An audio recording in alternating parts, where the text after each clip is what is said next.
Okay, I'm ready.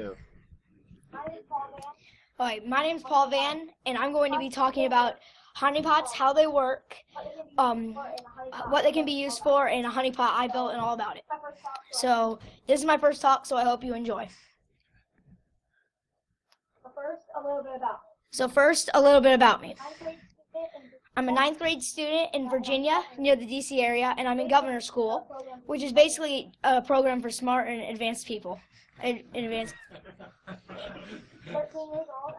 I'm 13 years old, and I have a twin sister that's a minute older than me and makes fun of me for it every day. I skipped 7th to 8th grade last year, and I'm very interested in ethical hacking, computer security, math, and physics, and I'm thinking about possibly starting a degree in one of these fields. I take online classes at MIT, and I'm familiar with some Python, JavaScript, and HTML. So what is a honeypot anyway? I've done some research, and I kind of made my own definition for it. And I think that a honeypot is a computer on the DMZ that is used to trick the bad guy into thinking real data exists on a system. It also helps us and helps people acquire the bad guys' information so that we can track the who, what, when, and where. This can be used to determine metrics and find out how many people would scan or how many people would go into the honeypot.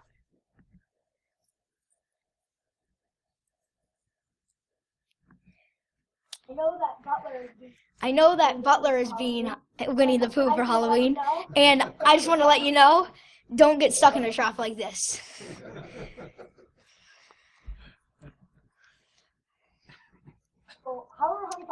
So, how are honeypots useful to anybody? Vulnerability testing. Vulnerability testing is finding unpatched security holes in a company or in a computer from a company, and it can help you protect from potential attackers or hackers, and protect from people trying to get into your system. Trapping, it traps people, attackers in your system, and tracks them, and that can help with metrics. And it helps with gathering data. It can find attackers' IP addresses, it can find all kinds of information about them, and that's one of the main goals of the honeypot I built.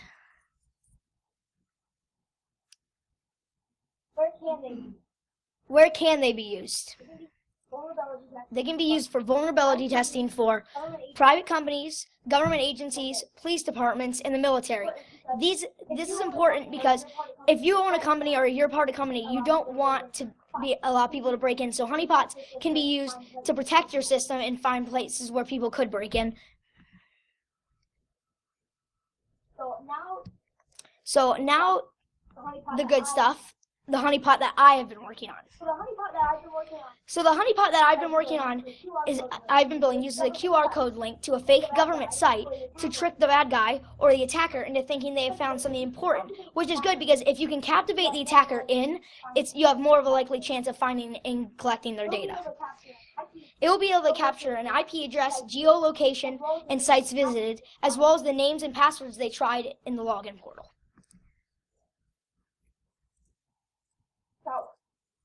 Here's how it works. It all starts off with a simple desktop allowing RDP and an easily guessable password. There's a folder titled Company Private Files on this desktop, which is also supposed to captivate them in to go to that QR code. So this is done again to draw the bad guy in and to make them feel like they have made a good find and that the company made a mistake, when really it's just trying to find the vulnerability holes and possibly capture the attacker's data. So here's an example of the Windows box. I use private files is right there, and so that's what an attacker would see. It's a virtual machine online, and then that would be the start of what they would click. Then once they have opened up this file, there's a QR code, which is meant to, because you don't know what's in a QR code until you scan it. So they're captivated to see what's inside of it. They will open it and see the QR code. And then again, the reason I chose a QR code is because I wanted to see how many people would actually scan it with their phone as well for metrics. Once scanned, the QR code will lead to a fake government agency login portal, which the attacker had no idea they were going to because they can't see the link until they've actually gone and scanned the QR code. Here's an example of one of mine.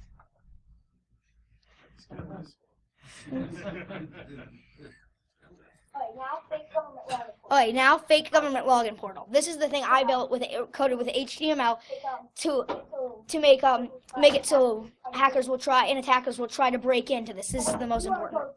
So when the QR code leads to the private government login portal, the attacker will again feel captivated to try and hack the login portal by attempting at passwords.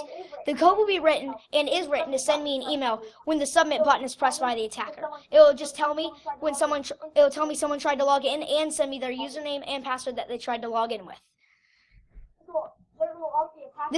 There will also be a packet capture running on my network to capture information the attacker submits. Wireshark is the packet capture, and this is meant when they log in to go and grab some of their data so that it can be used in law enforcement and it can be used just to capture their data like IP address. Here is the website I coded. It's a fake government login portal, NSA, and when submit is clicked and whatever's in the box will send me what's in the box, and it will also show me how many people have actually attempted to go in and how many people were actually clueless enough to click it and not know it's a honeypot. And then here's just the website again, but with the code. But there's more. I couldn't screenshot it all.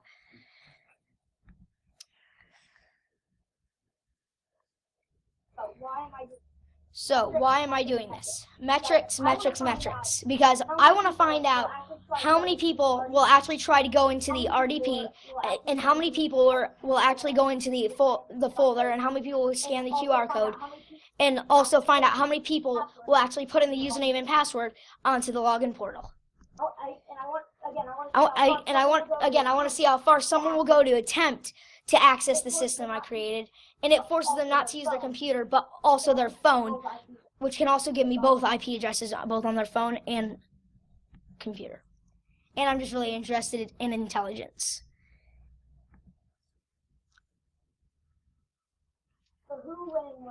So the who, when, and where. The honeypot was set up externally for 1 week in August. The number of RDP attempts were 13,000. The number of successful RDP logins was 8,700. The number of times QR code scanned was 6,300. Number of attempts to log into fake portal was 5,500, and I found that out by the number of emails received. And then the number of different countries was 23, and the obvious ones were China and Russia. And then there were 0 successful logins to the fake portal, especially because there was no real username or password.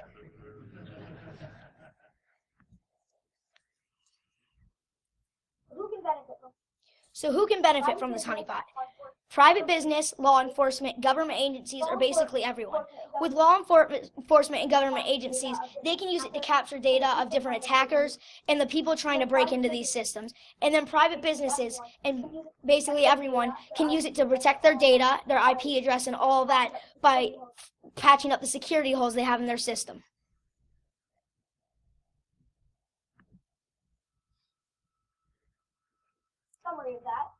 In the summary of that, honeypots trick bad guys and help prevent attacks against real data.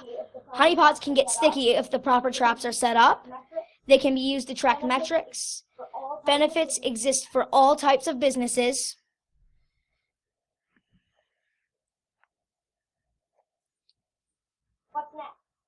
And then what's next? This is phase 2. First, I'm going to provide a disclaimer to cover myself legally. And phase 2 is to basically attack back against the people who are trying to break in this system. So once I have the disclaimer to cover myself legally, I can now perform the next one. Using the data gathered, I'm going to get back against the bad guy or the person who tried to attack. And then I will use Java or other embedded mechanisms to attack back, so I can gather more data for law enforcement purposes, and I can just, in general, gather their data as they try to gather mine.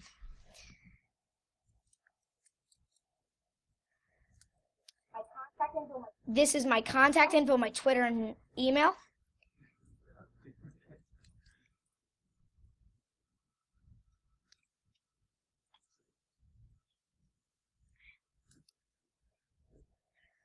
And then, any questions? Charles.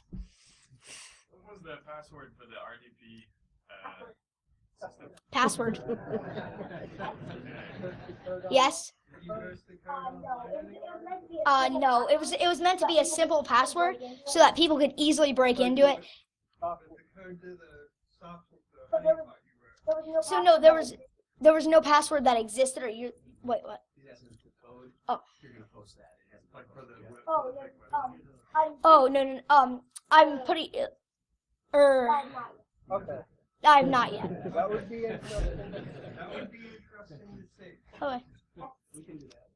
Yes. Did you look through the usernames and passwords? I looked through some of them, but I didn't look through. I mean, it was a long list, obviously. I mean, if I go back to it, it was like 5,500. Yeah. Did they try any like .gov addresses, email addresses? I didn't see any, but probably yes. Yes. The two things would be interesting, like to follow up on what he said, sorting that to see what the most common username and password was. Yeah. And then also,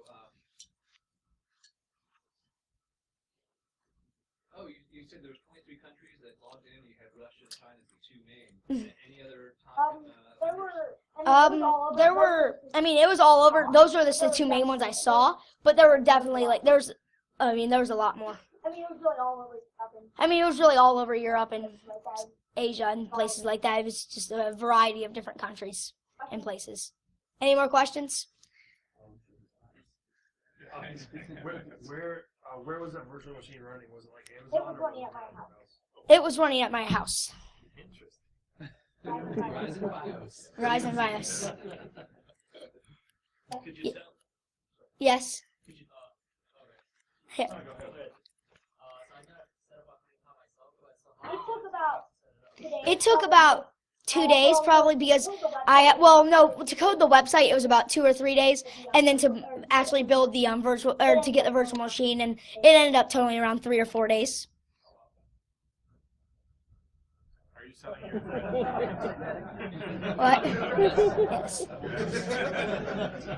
you'll take care. Any more? Yes.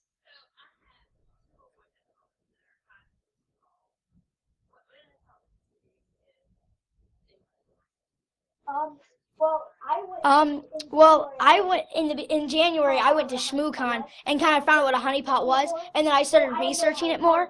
And I had known how to code a lot of HTML, so I decided to build the NSA login portal first, and then I got the virtual machine and put it all in and wrote the code for it to send me the email with the usernames and passwords and gather all of that data.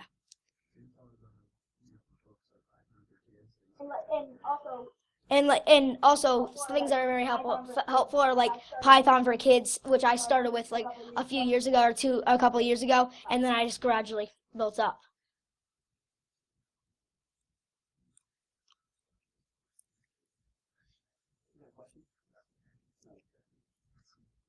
What's the next project? What I want to do is, I want to attack back. Obviously, that's what I want to do. I want to build a system that attacks back, but I want to narrow it down so like where it's harder to break in, so there's less people breaking in, which means and there's less people that actually can get in, and with the less people, I plan to attack back against those people.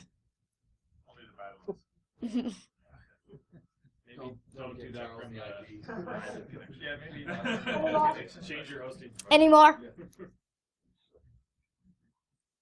Yes. What do you think of the online classes? No, I think they're great, and they definitely help a lot to contribute to this and to contribute to all the projects I do. What's your next conference? I want to apply for a talk at ShmooCon this year, especially since I live right near there. But that's probably the next one I'll go to. For CanSec West. Okay. Is that all?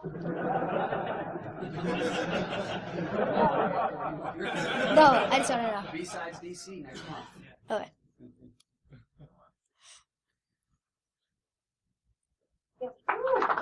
Thank you.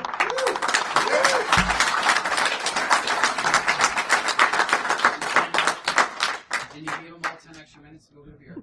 Good job. Now you